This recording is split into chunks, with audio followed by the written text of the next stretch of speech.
All right, let's open this thing up. This is a case file you think you know. But trust me, the most important pages, they've been sealed.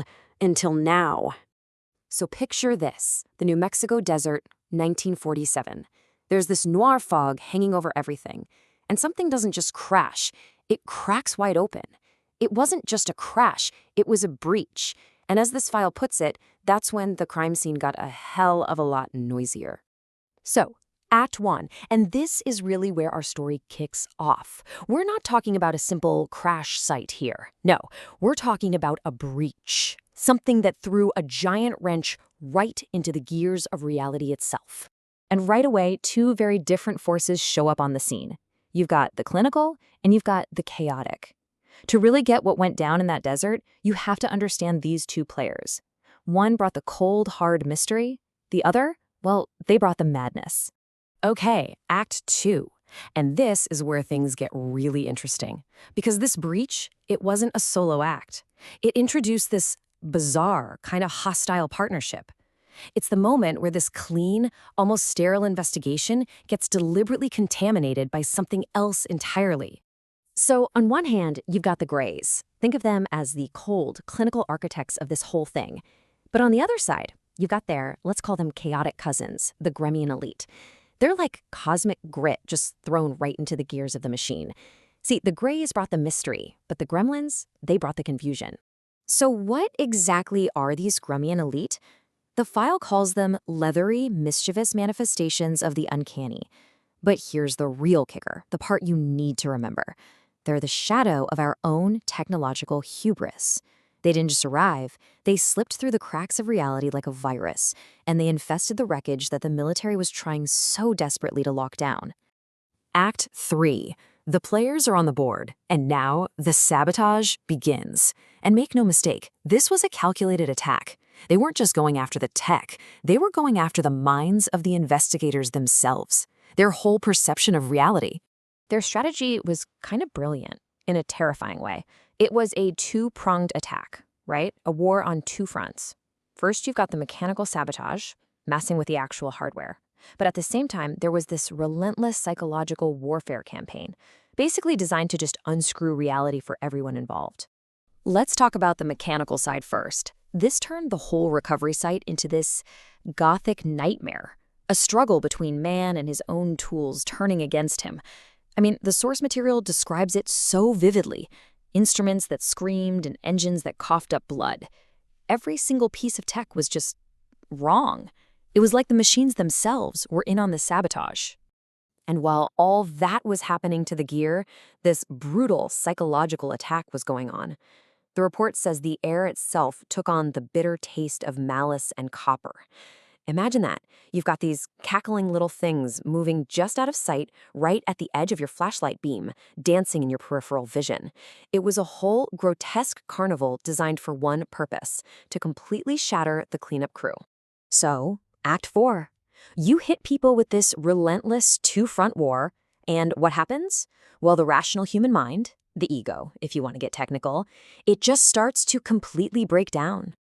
And get this, we're talking about the most elite agents in the world, the men in black, right? They were reduced to frantic janitors, literally chasing ghosts. They couldn't even use their own equipment because these gremlins were acting like, I don't know, janitors of the impossible.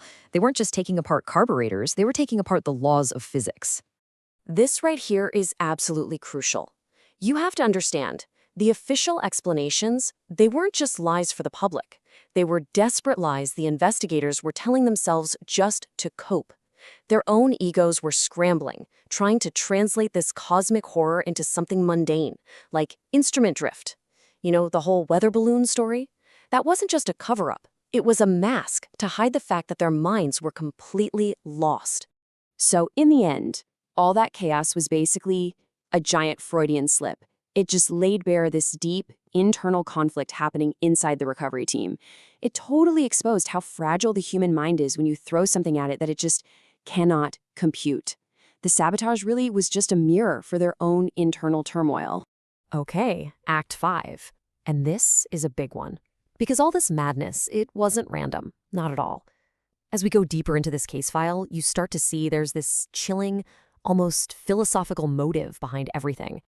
It turns out the real enemy here wasn't a creature at all. It was a concept, the spirit of no. The file describes it as this ancient force that just negates every single yes of human ambition.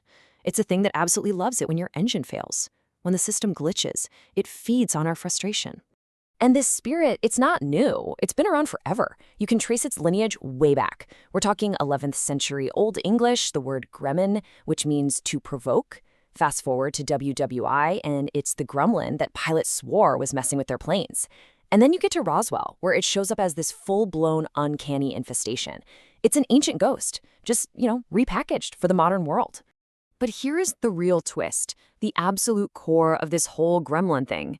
The file says it perfectly. The gremlin is merely a mirror reflecting our own unbridled ire back at us. What does that mean? It means this spirit has zero power on its own. It literally feeds on the host's own pride, their own frustration, their own agitation.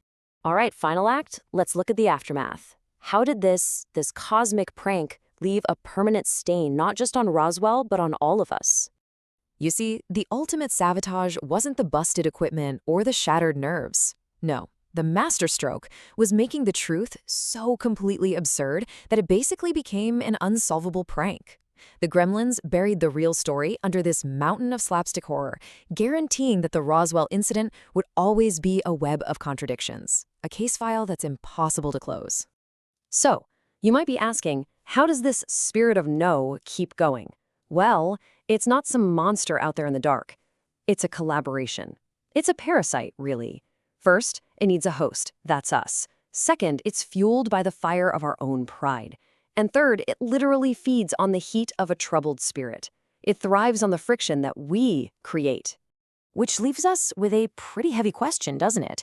Was the entire Roswell incident, this absolute cornerstone of UFO lore, was it all just one cruel, elaborate prank? A prank played not by aliens from some distant star, but by the shadows cast by our own ambition.